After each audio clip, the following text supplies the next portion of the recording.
Welcome back from the break. I'm Uday Pratap Singh. You're joining us on News X. You're watching News X's special series, Second Wave Superheroes. We, on the show, recognize individuals and organizations for their selfless service during the devastating second wave of the pandemic. Our guests for today include Ramesh Balasundram, Binu Verma, Fazil, as well as Harsh Gupta. Listen in to these special interviews.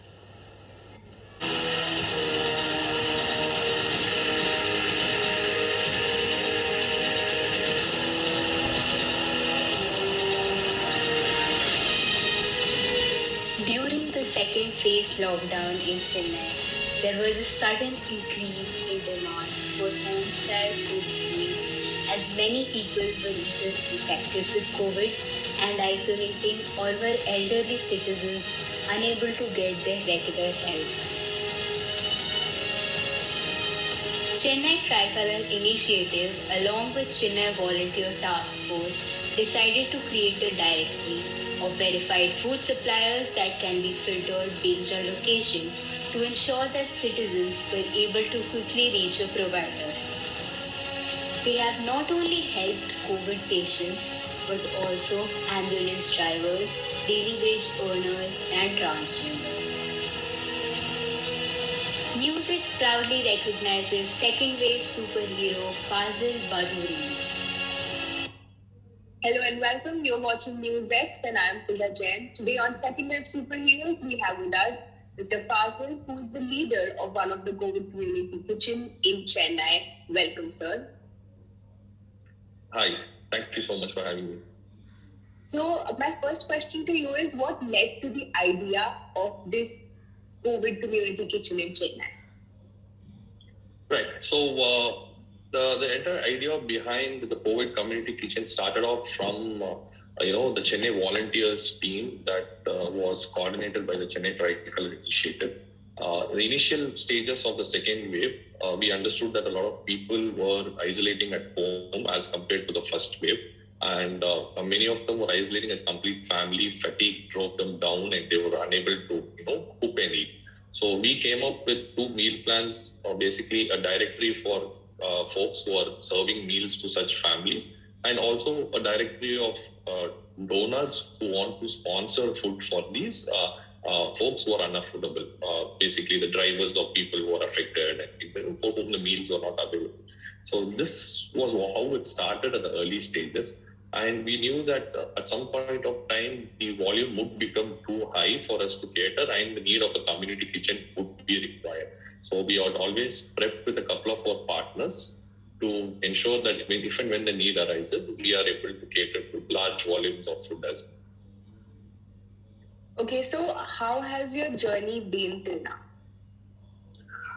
It has been very heartwarming because when we started, we knew that the economic efforts, impact of the first wave was still bearing down on a lot of restaurants and, basically on the food industry. So we were really skeptical on how many of the restaurants would come up and partner with us this time.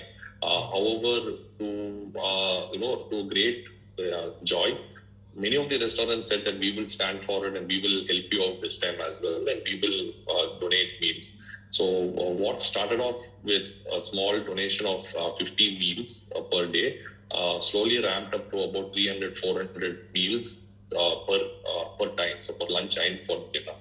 And one of the things that happened was that we noticed the number of ambulances that were lining up outside hospitals. So these ambulance drivers could not even move from the space because they had to be right next to the vehicle at any point to move ahead. So we understood that a lot of them had not even had proper meal. So that is when we actually tied up, or we approached 108 and told them, the ambulance coordinators, and told them that, hey, listen, we are sure that your drivers must be facing some problems. Why don't we help you, sort that out? And for the last month and a half, we've been daily feeding about 150 of these ambulance drivers on a daily basis.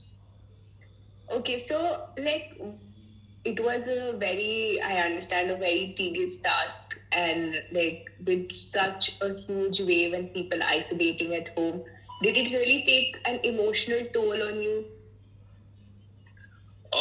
There was an emotional downtime as usual. There are days when you really feel helpless as what you can do, because like I said, the ambulance driver was just one part of the initiatives that we did. Besides that, we were catering to different segments. We were catering to the transgender community because they were also hard hit by the pandemic. Some of the hardships that they had to go through, and this one meal that when we provided to them at their doorstep, that smile, just the pure smile and the satisfaction on their face makes any emotional backlog, just vanish. True. So tell me some concluding things that how was your personal complete journey? It was very satisfying and very full of gratitude, because there are so many unsung heroes there who don't even come out, who are not even there anywhere to be mentioned. We are very thankful to all the restaurant partners and the catering community that came up to help us serve near about 400 meals per time. So 400 for lunch, 400 for dinner, enabling us to serve near about 40,000 meals over the period of time. And I will also take this opportunity to thank some of our sponsors who had wholeheartedly come forward. So starting from a food group called Eat, Pray, Love, which is based out of Chennai. So they arranged a lot of funds and coordinated for a large number of days. Another restaurant called Kabachi, based out of Numambakam in Chennai. And then another restaurant called Kapachaka Kandari by Chef Reggie, who was like, we are okay to help them throughout as long as you need. And SBI Diners, who were our main kitchen sourcer, and who was where the fund basis. So these are some of our partners who stood by us without any guarantee, or they said, Fazil, you're doing a great job, your team is doing a great job, just let us know how many days you need and we will support you. That's amazing. Thank you so much, sir, for joining us on this show. And indeed, it's people like you that India has actually now started coming out of the second wave, and will fight this COVID crisis soon.